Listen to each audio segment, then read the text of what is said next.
Welcome back to Alphas. I'm Al Giscombe, And Alfonso Cornelius.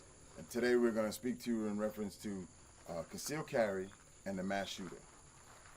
So, reason why we came up with this because there's a lot of questions going on the internet where people are talking about what would they do if they were in that situation and concealed carry.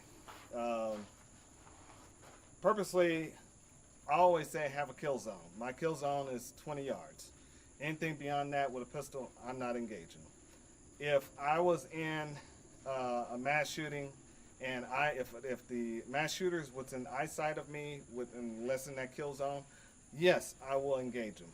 I will engage the person, place my gun back in my holster after I engaged him if it's just one shooter, and either go outside or wait into a place where it's secure so I wouldn't get shot by law enforcement. Drawing your gun in that situation is very dangerous because law enforcement don't know who you are. And Al can speak on that because he has a background in law enforcement. In the law enforcement, everyone who's a potential shooter is going to be put down. So even if somebody's in a situation where their hands are in a position this way, or they look like they're actively engaging and shooting, you're a target. So you have to have a plan prior to these things going on.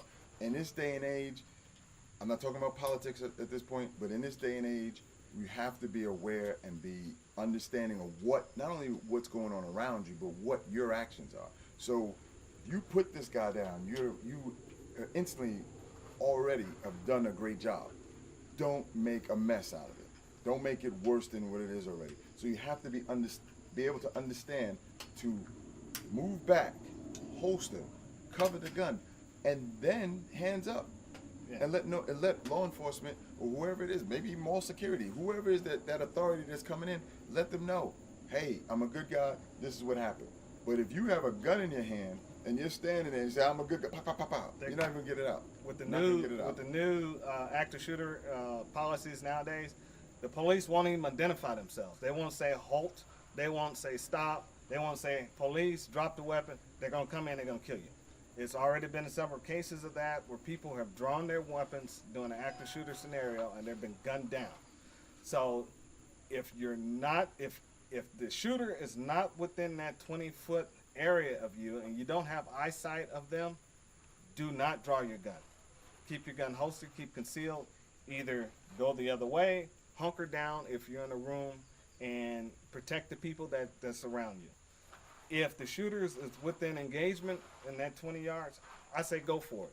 But you also got to realize you may lose your life.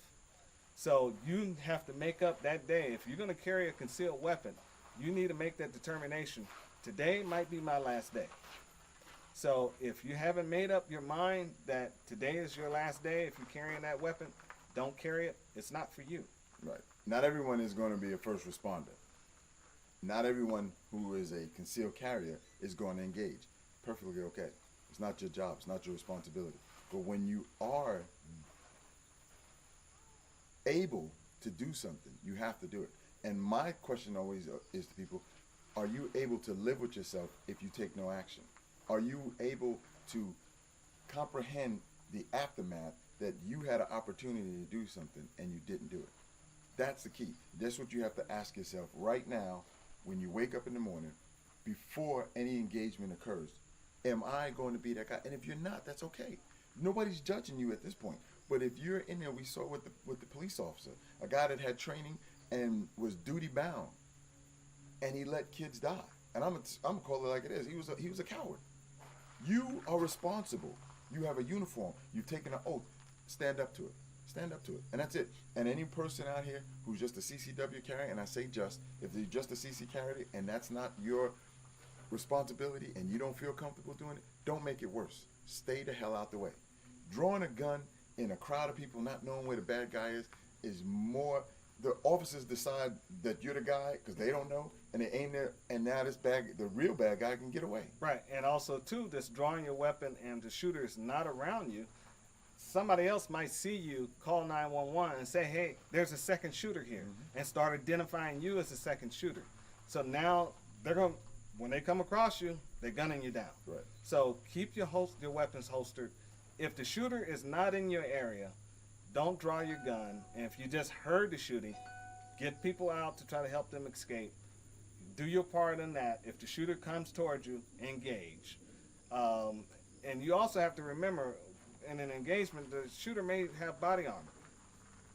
If you're not carrying 3 magazines and you're a concealed carrier, Coming up short. you're coming up short.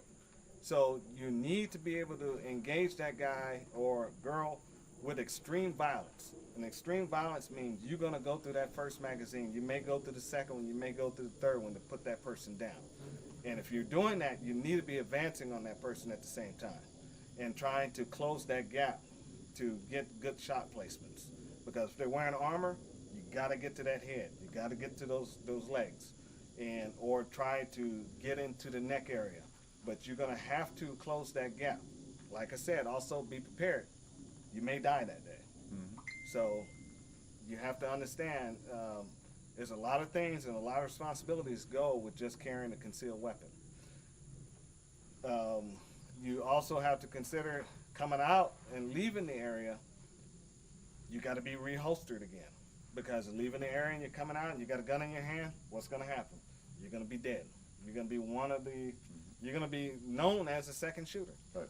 You know, and they're going to, Until they prove otherwise. Right. You know, but you got people writing manifestos and leaving remarks after their demise, and that's cool. Even this guy got locked up, but nonetheless, you as an active citizen who's carrying a firearm, you have to have the wherewithal to say, I'm going to help, or I'm going to just stay out, and that's your decision. Nobody can make that for you, and nobody can say you should have or shouldn't have. It's your decision. But be prepared for the ultimate sacrifice if necessary, because that's what this is. It's not a game anymore. It's not training anymore. It is real life. It's at the point where you can lose your life trying to help others, and that's what this is all about. When it comes down to it, when you're in a gunfight, you're either going to win or you're going to lose. But you have to take the steps in order to gain the advantage, because in that type of situation, you got to cheat that dude. You got to come up behind him and take him out. You have to eliminate the threat. I'll just say it that way. Don't go any farther. So if you got any questions, hit us up. We've been getting a lot of positive feedback from these videos.